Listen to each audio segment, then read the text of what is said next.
băng đồi băng núi xa xôi, họ theo ánh sao đưa đường tìm thấy Giêsu ra đời.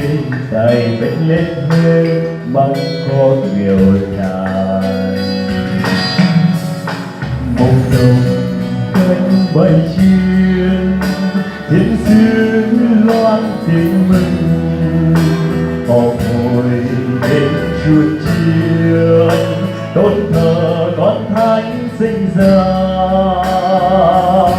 Chuột chiêm đôi tam để hẹn hãy Chúa xanh ra đời. Tận xưa Chúa xa đời vì ai, người khen danh Chúa trên trời cao. Ngài đã đến thế gian ôn thôi, người khen con thánh trên trời cao. Ngài đã xuống để trần thế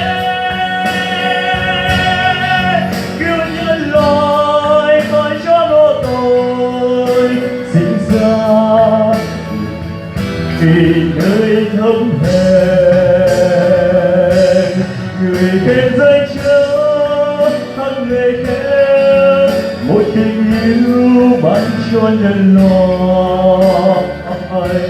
Hallelujah, hằng ngày khen Giêsu đến và trên thế. Chúa Giêsu đã hy sinh chiến thắng.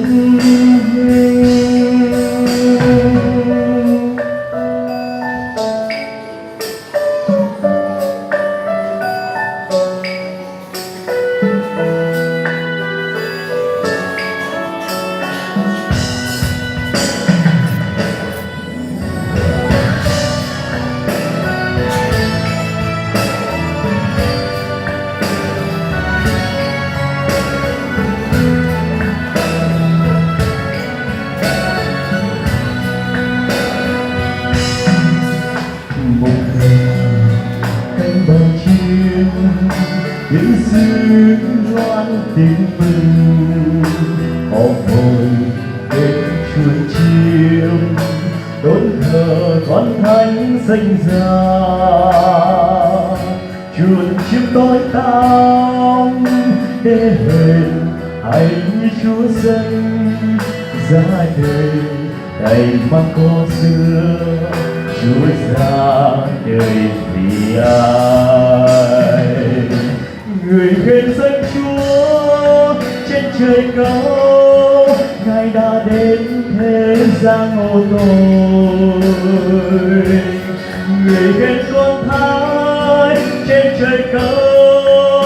Ngài đã xuống nơi trần thế cứu nhân loại khỏi cho lỗ tội. Sánh ra lòng người nơi thâm hèn. Hallelujah, hằng người khen một tình yêu ban cho nhân loại. Hallelujah, hằng người khen Giêsu đến và trên thế.